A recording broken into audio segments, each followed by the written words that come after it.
Assalamualaikum warahmatullahi wabarakatuh. Apa kabar anak-anak? Semoga kita selalu dalam ridho Allah Subhanahu wa taala. Mari kita mulai pelajaran prakarya ini dengan melafazkan bacaan basmalah. Pada pertemuan pertama ini pelajaran kita prakarya bab 1 kita mulai dari kerajinan bahan lunak. Perlu kita ketahui bahwa kehidupan kita tidak akan lepas dari yang namanya hasil-hasil kerajinan. Kalau dalam arti yang lebih luas adalah hasil-hasil industri. Ada di rumah itu atau kita miliki ada dompet, ada topi, ada hasil-hasil kerajinan berupa sapu, bahkan kendaraan itu juga adalah sebagian juga memakai hasil kerajinan dari bahan lunak. Apa bahan lunak itu? Bahan lunak itu bahan yang mudah dibentuk, yang sifatnya lentur, sifatnya lembut, dan ada di sekitar kita. Contohnya tanah liat. Tanah liat adalah bahan baku lunak. Apa hasilnya nanti? Keramik, genting, itu adalah bahan kerajinan bahan lunak dari tanah liat. Tentu ada keahlian-keahlian dari orang-orang untuk bisa membentuk bagaimana dari bahan baku yang sifatnya lentur, lembut menjadi lunak. Inilah yang namanya proses kerajinan. Kerajinan bisa dipelajari, bisa juga karena turun-temurun atau kebudayaan. Ya. Selain itu juga ada bahan baku dari kulit. Ya.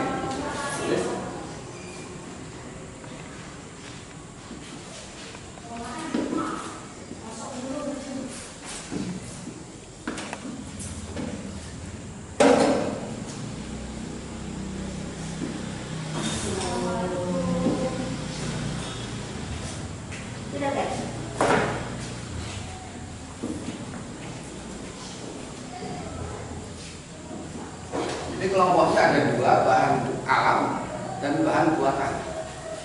Bahan alam itu yang tersedia di alam, yang seperti yang mengatakan tadi adalah dari tanah liat.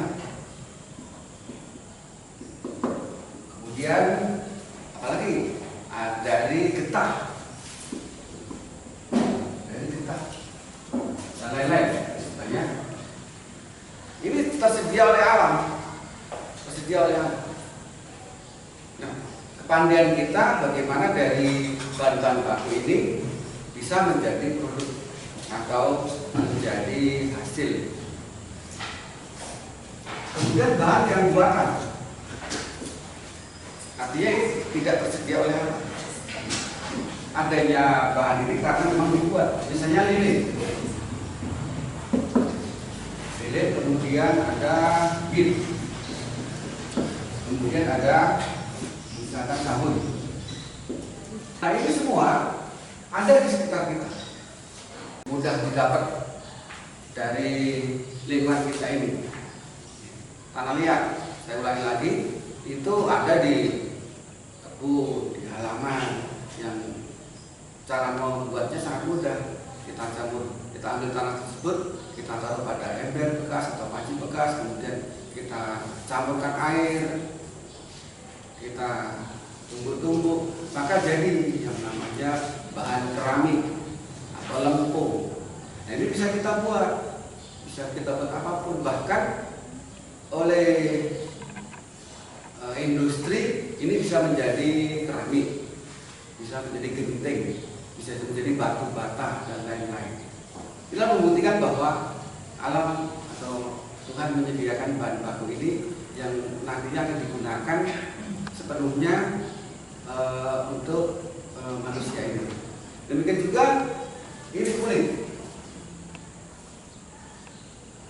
Ada belum saya tulis ya. Ini ada kulit.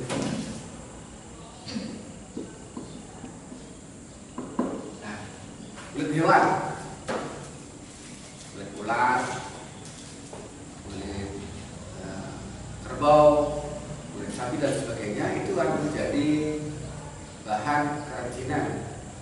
bisa menjadi dompet, bisa menjadi jaket, bahkan bisa menjadi ikat pinggang. Nah, itu adalah bagaimana alam menyediakan bahan baku untuk kita. Nah, tentu kita tidak akan semuanya tidak akan kita buat dari bentuk ini pada nantinya untuk kita pelajaran tatap muka langsung. Kita bisa praktek, ada tempatnya, ada alatnya. Kita akan mulai mungkin dari yang tanah liat ini, yang akan mudah kita dapatkan dengan alat yang sederhana dan proses yang mudah. Pada kelas 7 sudah banyak hasil-hasil yang dibuat, misalnya ada membuat sandal, membuat tas dan sebagainya. Maka pada kelas 8 ini kita juga akan melanjutkan materi ini dengan lebih detail lagi.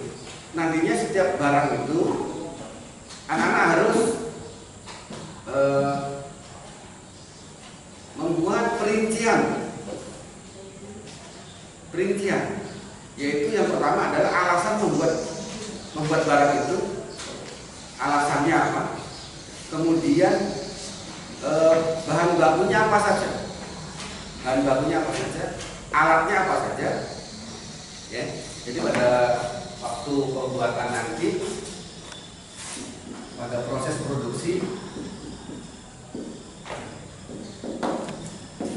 sesuai itu membuat produk harus dengan suatu alasan. Jadi alasan membuat untuk keramik itu apa? Kemudian bahan bakunya, kemudian alatnya,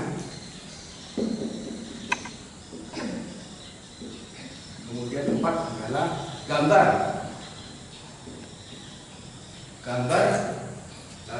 yang akan dibuat.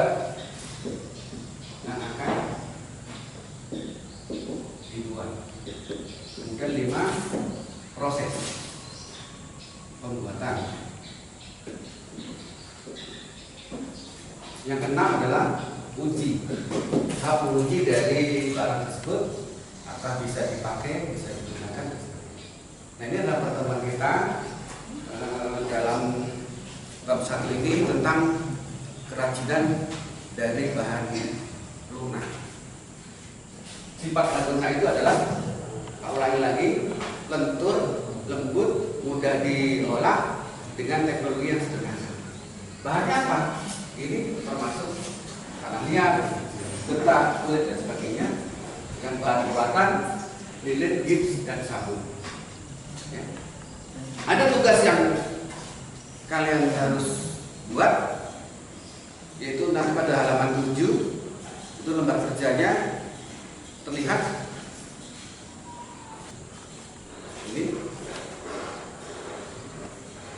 Jadi mengidentifikasi bahan alam dan bahan buatan pada produk kerajinan bahan lunak. Jadi jenisnya, cirinya, bentuknya, ukurannya, warna, tekstur dan pembuatan. Silakan ditulis pada kertas. Jadi ini disalin pada kertas ini, kemudian dikirimkan pada Pak Nano, ya, secepatnya. Bisa diskusi dengan kawan yang berdekatan dengan rumah kalian, karena kita masih pembelajaran daring. Ya. Nanti akan kita bahas bersama-sama. Mungkin itu yang pelajaran hari ini. Nanti akan kita lanjut pada pertemuan berikutnya. Terima kasih. Tetap sehat, tetap jaga kesehatan agar kita selalu bisa belajar, dan kita berdoa semoga pandemi ini bisa segera berakhir sehingga kita bisa bertatap muka di sekolah, belajar dengan gembira, dengan semangat, ketemu Bapak Ibu guru, ketemu kawan-kawan dan sebagainya.